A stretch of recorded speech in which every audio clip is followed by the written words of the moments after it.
Hello साथियों, कैसे हैं आप लोग। जय हिंद। आज हम फिर से आप लोगों को एक नए सेशन की ओर, जैसा कि आप लोग जानते हैं कि हम इंडियन ग्रुप के माध्यम से, इंडियन ग्रुप के चैनल की ओर से आज आप लोगों को फिर से एक बेहतरीन टॉपिक की ओर ले चलने की कोशिश कर रहे हैं। देखिए, जो हाई कोर्ट का पेपर हुआ था, ये हाई कोर्ट का पेपर है। आज हम उसको सॉल्व कराएंगे। हाई कोर्ट के पेपर में जो सिलेबस होता है उसके हिसाब से देखिए, आप हाई कोर्ट की परीक्षा में जितने भी स्टूडेंट शामिल हुए थे उनमें ये देखिए हाई कोर्ट का पेपर है। हाई कोर्ट का पेपर है, इसमें जो है इसका सिलेबस पहले आप लोग जान लीजिए। हाई कोर्ट के पेपर का सिलेबस क्या होता है। आपका 25 क्वेश्चन मैथ रहता है, 25 क्वेश्चन जीके जीएस रहता है, 25 क्वेश्चन हिंदी और अंग्रेजी के बराबर होता है। टोटल 100 क्वेश्चन होता है। आपको 100 क्वेश्चन में हम आज आपको जीएस के क्वेश्चन दिखाने जा रहे हैं। उसके बाद मैथ का भी हल कराएंगे। आप लोग हमारे चैनल में बने रहिए। चलिए, आज आपको हम मैथ जीएस का क्वेश्चन दिखाते हैं। देखिए, जैसे ये जीएस का क्वेश्चन है, आपको दिखाई दे रहा होगा, ये टोटल जीएस क्वेश्चन है।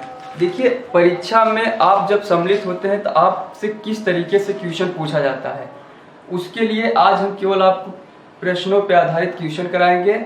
आप लोग परीक्षा के पैटर्न को समझिए और फिर वनडे एग्जाम की तो आप लोग तैयारी कर ही रहे हैं। आप देखिए आयोग के क्वेश्चन किस तरह से पूछे जाते हैं।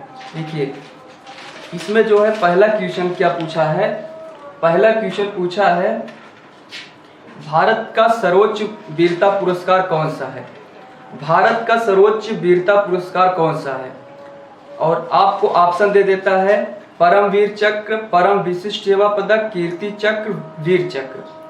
तो आप पुरस्कार से संबंधित जितने भी चीजें हैं आप उसको एक जगह करके उसको पूरा कंप्लीट कर लीजिए। आपको हम हाई कोर्ट का पेपर पूरे 50 क्वेश्चन सॉल्व कराने जा रहे हैं। हम क्वेश्चन पढ़ रहे हैं, आप लोग को सुनते चलिए। आप परीक्षा के पैटर्न को फॉलो करिए, समझिए कि पेपर में क्वेश्चन आ कैसे रहा है।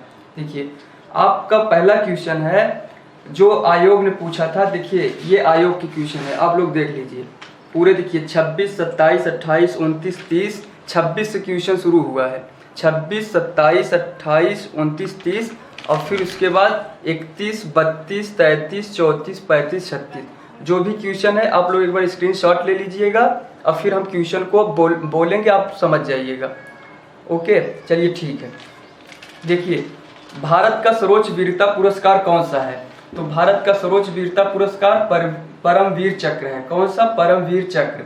डिस्कवरी ऑफ इंडिया, भारत की खोज नामक पुस्तक के रचयिता हैं। देखिए 4 ऑप्शन है, सुभाष चंद्र बोस, लाल बहादुर शास्त्री, जवाहरलाल नेहरू, महात्मा गांधी। देखिए, डिस्कवरी ऑफ इंडिया जो भारत की खोज नामक पुस्तक के रचयिता है वो है जवाहरलाल नेहरू। जवाहरलाल नेहरू हमारे देश के जो कि प्रथम प्रधानमंत्री थे और उनके ही समय में एशियन गेम्स शुरू हुआ था 1951 के लगभग। फर्स्ट एशियन गेम्स दिल्ली में हुआ था। ऐसे आप क्वेश्चन को एक से एक जोड़ के चलेंगे ना, क्वेश्चन पूरा कंप्लीट हो जाता है। देखिए, जो जर्नल स्टडी होती है उसको आपको जनरल तरीके से करना पड़ेगा। अगला क्वेश्चन क्या था, वह एथलीट जिसने राष्ट्रमंडल खेल 2014 में स्वर्ण पदक जीता था।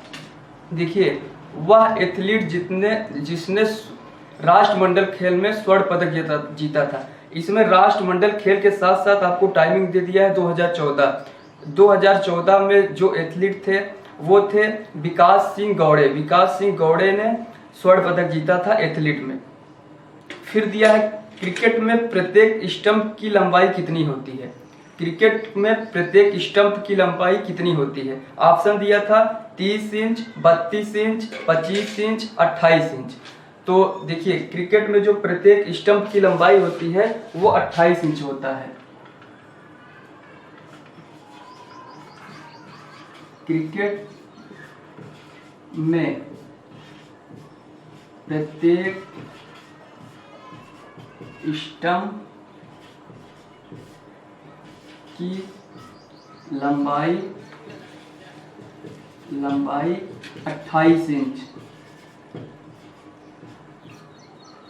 क्रिकेट में प्रत्येक स्टंप की जो लंबाई होता है, प्रत्येक स्टंप की लंबाई 28 इंच होता है। ऑप्शन से आप पकड़ेंगे क्वेश्चन, लेकिन देख कितना करीब ऑप्शन दिया था, 30 इंच, 32 इंच, 25 इंच, 28 इंच। तो क्या होता है 28 इंच। फिर दिया था देखिए, सर्वप्रथम किस शहर में एशियन गेम आयोजित हुए, in which city did the Asian games take place first. तो आपका बताए थे ना अभी कि आपका जो एशियन गेम्स है सर्वप्रथम दिल्ली में हुआ था। तो ऑप्शन दिया था नई दिल्ली, बैंकॉक, टोक्यो, बीजिंग। तो कहाँ हुआ था प्रथम एशियन गेम्स? नई दिल्ली में हुआ था। फिर अगला क्वेश्चन था, लोकसभा के नवनिर्वाचित उपाध्यक्ष एम थम्बीदुरई किस दल से संबंधित हैं? देखिए, जितने भी ट्रेंडिंग क्वेश्चन होते हैं उसमें आपके अगर कोई भी एक अच्छे पॉलिटिकल जो भी होते हैं, पॉलिटिकल से जो भी संबंधित होते हैं, उनसे उनकी पार्टी का नाम भी पूछा जाता है। जैसे देखिए इस क्वेश्चन पूछा है, लोकसभा के नवनिर्वाचित उपाध्यक्ष एम थम्बीदुरई किस दल से संबंधित थे? दल का नाम क्या क्या दिया था ऑप्शन में? DMK, AIADMK, BJP, Congress. तो उस समय कौन थे? उस समय वो डीएमके पार्टी से संबंधित थे। एम थम्बीदुरई किससे थे? डीएमके पार्टी से। डीएमके पार्टी से वो संबंधित थे एम थम्बीदुरई। और देखिए आपसे दल का नाम भी दिया था, तो आप इतना जानिए कि डीएमके का फुल फॉर्म क्या होता है? द्रविड़ मुनेत्र कड़गम। द्रविड़ मुनेत्र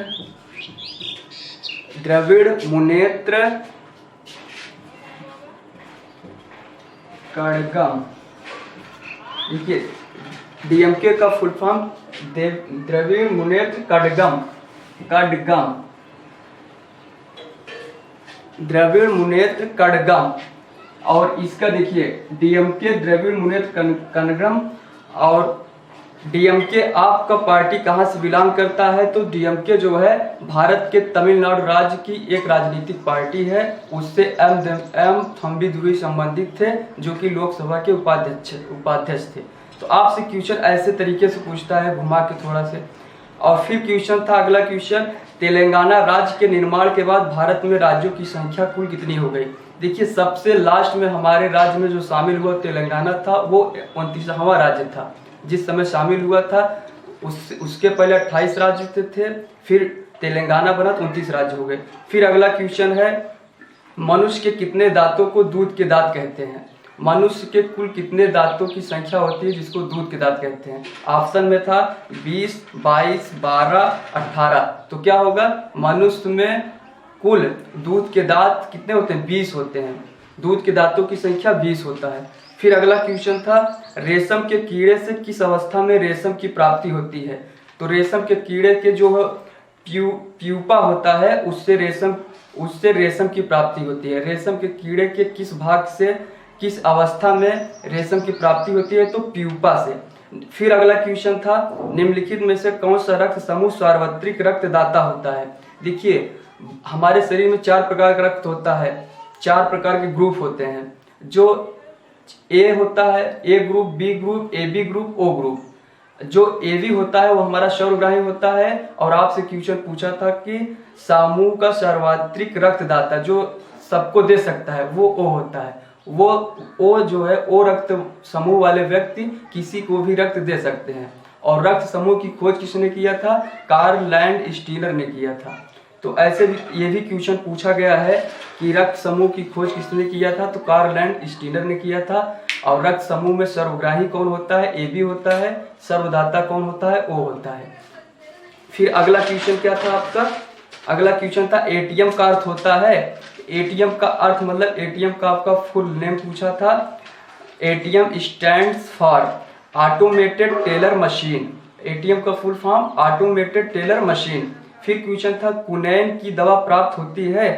कुनैन की दवा किससे प्राप्त होती है? आपको ऑप्शन दे रखा था, कालकूट के पेड़ से, अशोक के पेड़ से, यूकेलिप्टस के पेड़ से, सिनकोना के पेड़ से। तो कुनैन की दवा जो प्राप्त होती है सिनकोना प्लांट से प्राप्त होता है।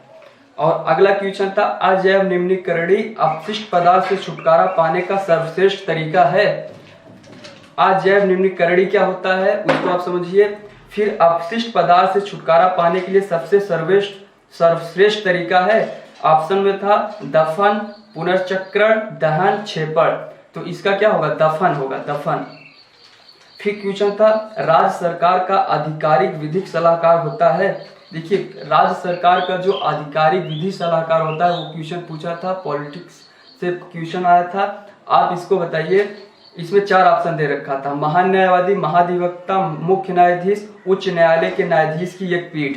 तो देखिए जो हमारा राज्य सरकार होता है, राज्य सरकार के अधिकारी जो होते हैं उसमें विधिक सलाहकार जो होता है महाधिवक्ता होता है। महाधिवक्ता advocate general, the official legal adviser to the state government is. तो क्या होते हैं? एडवोकेट जनरल, महाधिवक्ता। और केंद्र सरकार में क्या होते हैं? महान्यायवादी होते हैं। तो ऐसे टाइप आपको हम क्वेश्चन का तरीका बता रहे हैं, क्वेश्चन किस तरीके से एग्जाम में पूछा जाता है। ये हाई कोर्ट का पेपर है, ये पेपर आपका हाई कोर्ट का है। जो हाई कोर्ट एग्जाम में स्टूडेंट शामिल हुए थे उनको पूरा क्वेश्चन हम करवा रहे हैं। फिर अगला क्वेश्चन था, सूर्य ग्रहण होता है जब, सूर्य ग्रहण होता है जब, सूर्य ग्रहण कब होता है? जब चंद्रमा सूर्य और पृथ्वी के बीच में आ जाता है तब सूर्य ग्रहण होता है। जब चंद्रमा जो है सूर्य और पृथ्वी के बीच में आ जाता है तब सूर्य ग्रहण होता है। और अगला क्वेश्चन था, सूर्य से आने वाली परावैंगनिक किरणें उत्पन्न करती हैं। देखिए जो सूर्य से आने वाली परावैंगनिक किरणें होती हैं, परावैंगनिक किरणें वो क्या उत्पन्न करती हैं? ऑप्शन में था मुख का कैंसर, यकृत का कैंसर, फेफड़े का कैंसर, त्वचा कैंसर। तो आप समझ लीजिए कि हमारे जो ओजोन परत है उससे जो निकलकर परावैंगनिक किरणें आती हैं वो हमारे त्वचा कैंसर का कारण बनती हैं। क्या होगा आंसर इसमें? त्वचा कैंसर। फिर क्वेश्चन था, सालार जंग म्यूजियम स्थित है। सालार जंग म्यूजियम हैदराबाद में स्थित है। सालार जंग म्यूजियम कहाँ स्थित है? हैदराबाद में स्थित है। हैदराबाद में चार मीनार भी स्थित है और हैदराबाद मूसी नदी के तट पर बसा है। देखिए म्यूजियम से संबंधित क्वेश्चन अक्सर तक पूछा जाता है। सालार जंग म्यूजियम और जैसे इलाहाबाद संग्रहालय में म्यूजियम है, चंद्रशेखर आजाद म्यूजियम, ऐसे से करके 2-3 क्वेश्चन पूछा जाता है। आप लोग उसको कंप्लीट कर लीजिएगा। फिर क्वेश्चन था, नई दिल्ली में हुआ थॉमस कप 2014 का विजेता कौन सा देश है? देखिए नई दिल्ली में हुआ थॉमस कप 2014 का विजेता कौन सा देश है? देखिए नई दिल्ली में जब 2014 में थॉमस कप हुआ था उसका विजेता जापान था। जापान ने मलेशिया को 3-2 से मात दी थी और जापान चौथे नंबर का कंट्री बना था उस समय। उससे पहले 3 देश ये थॉमस कप जीत चुके थे और चौथा कंट्री जापान बना था। 3 देश वो कौन से थे? इंडोनेशिया, चाइना, मलेशिया, फिर जापान। और थॉमस कप किससे संबंधित होता है? ये भी क्वेश्चन बनता है। थॉमस कप बैडमिंटन से संबंधित होता है। फिर क्वेश्चन था, लोकसभा का सभापति चेयरमैन कौन होता है? लोकसभा का जो सभापति होते हैं वो उसका चेयरमैन कौन होता है? Who is the chairman of the Lok Sabha? तो लोकसभा के अध्यक्ष होते हैं। 17वीं लोकसभा चल रहा है, इस समय लोकसभा के चेयरमैन ओम बिरला जी हैं। ऐसे क्वेश्चन होता है, आप आसानी से कर लेंगे। फिर दिया था, संसद में शून्यकाल होता है। संसद में जो शून्यकाल होता है वो 12 बजे के टाइम होता है। और ऑप्शन में आपको देखिए 12 बजे टाइम नहीं दिया था, ऑप्शन में दिया था जब कोई सरकारी कार्य नहीं होता है, ऑप्शन नंबर ए में दिया था। फिर बी में दिया था, प्रातःकालीन एवं अपराह्नकालीन सत्रों के बीच का मध्यांतर। यही आपका विकल्प सही होगा, प्रातःकालीन एवं अपराह्नकालीन सत्रों के बीच का मध्यांतर यानी 12 बजे। ओके, अगला क्वेश्चन फिर था आपका, जापान की सहायता से पूरी होने वाली पैठन जायकवाड़ी जल विद्युत परियोजना किस नदी पर है? देखिए जल विद्युत परियोजना से भी क्वेश्चन आता है। Hydro electronic project completed with the help of Japan is on the river. तो आप इसको समझिए कि आप जितना भी जल विद्युत परियोजना से संबंधित चीजें हैं आप एक जगह लिख कर उसको पूरा कंप्लीट कर लीजिए, क्योंकि क्वेश्चन देखिए पूछा गया है आपके सामने। देखिए ये क्वेश्चन है, जापान की सहायता से पूरी होने वाली पैठन जायकवाड़ी जल विद्युत परियोजना किस नदी पर है? तो गोदावरी नदी पर है। गोदावरी नदी पर है, किस जगह है? महाराष्ट्र में है। कहाँ पे है? महाराष्ट्र में। फिर एक राजधानी आपसे पूछा जाता है, वो चाहे किसी भी कंट्री का हो, आपको पूरी राजधानी याद रखना पड़ेगा। पूरी राजधानी अगर आप नहीं याद करते हैं तो कम से कम 20 से 25 राजधानी आप याद रखिए, फिर उसके बाद आप ऑप्शन से छाट सकते हैं। ऑप्शन से भी क्वेश्चन छाटा जाता है। देखिए जैसे ओटावा किस देश की राजधानी है? तो ओटावा कहाँ की है? कनाडा की है। ओटावा कनाडा की राजधानी है। सारनाथ में किसने अपना प्रथम उपदेश दिया था? सारनाथ में किसने अपना प्रथम उपदेश दिया था? ऑप्शन में था शंकराचार्य, पार्श्वनाथ, बुद्ध, महावीर। तो सारनाथ से संबंधित जो भी प्रथम उपदेश दिए थे वो बुद्ध जी दिए थे। बुद्ध और उनका जो दो पार्ट में, हीनयान महायान, उनके दो विचारधारा हो गए थे लास्ट में। तो आप इतना जानिए कि सारनाथ में आपसे क्वेश्चन यही पूछा था कि सारनाथ में किसने अपना प्रथम उपदेश दिया था, तो बुद्ध ने दिया था। क्वेश्चन ऐसे भी पूछा जाता है, बुद्ध ने अपना पहला उपदेश कहाँ दिया था, तो बुद्ध ने अपना पहला उपदेश सारनाथ में दिया था। और फिर आपसे आया था कि अकबर के शासन काल में राजस्व व्यवस्था की देखभाल करते थे। देखिए इसमें इतना करीब क्वेश्चन ऑप्शन दिया था, बीरबल बैरम खान मान सिंह, फिर अगला ऑप्शन था टोडरमल। तो अकबर के शासन काल में जो फाइनेंस मिनिस्टर थे, राजस्व व्यवस्था की देखभाल करते थे, वो टोडरमल थे। अकबर का जो शासन चला था 1556 से 1605 के मध्य में चला था। और टोडरमल जी जो थे वो 1570 से 1580 के बीच में फाइनेंस मिनिस्टर यानी कि राजस्व व्यवस्था की देखभाल करते थे। और फिर आगे क्वेश्चन था, भारत आने वाले प्रथम यूरोपियन थे। तो भारत आने वाले प्रथम यूरोपियन कौन थे, वास्को डी गामा जी थे, जो आए थे 17 मई 1498 में समुद्र मार्ग की खोज करते हुए। तो आपका आंसर क्या बनता है, भारत आने वाले प्रथम यूरोपियन पुर्तगाली थे, उसके बाद डच थे, उसके बाद अंग्रेज, फ्रांसीसी, फिर उसके बाद ऐसे क्रम बना के आए थे। तो ये हो गया आपका टोटल 25 क्वेश्चन जीएस का। और आपको हम एक दिन मैथ का क्वेश्चन भी हल कराएंगे। तो आप वीडियो को शेयर करिए और भी जो भी कमेंट बॉक्स में आपको जो भी सुझाव देना उसको दीजिए। और ये हाई कोर्ट का पेपर, हम इसको पूरा पेपर सॉल्व कराएंगे और जितने भी परीक्षा हुए हैं उनका पेपर सॉल्व कराएंगे। Thank you so very much.